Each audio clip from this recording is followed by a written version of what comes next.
মোৰ মায়েৰ বলে তোমাক মই আনিলু হৰণ কৰি আৰু কি জানা চিৰশত্ৰু মোৰ সেই ৰজা দশৰথ ব্ৰহ্মাৰ পৰা বৰ লৈ সেই ৰজাক মই কৰিছো পুত্ৰ আৰু আজিৰ পৰাই থাকা তুমি মোহৰ ভৱন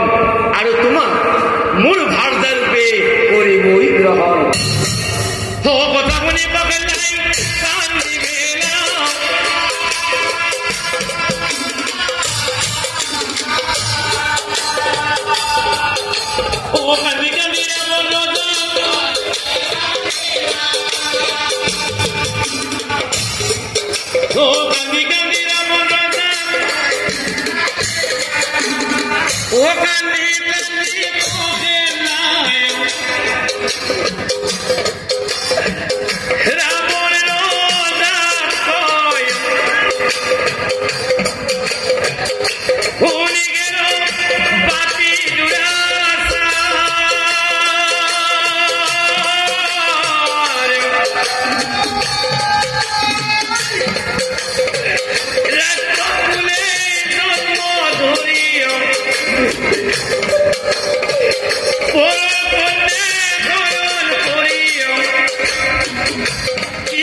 বিলম্বৰ নাই প্ৰয়োজন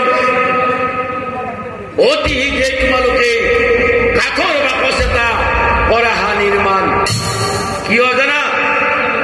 সেই কাঠৰ বাকচৰ ভিতৰত এই কঁকালবিলাক ভৰাই তোমালোকে সমুদ্ৰ জলত সহায় দিয়া যাতে তাইৰ মৃত্যু হয় এটা কথা ভাই ৰজাৰাজে আমি কিন্তু পালন কৰিব লাগিব আৰু এটা কথা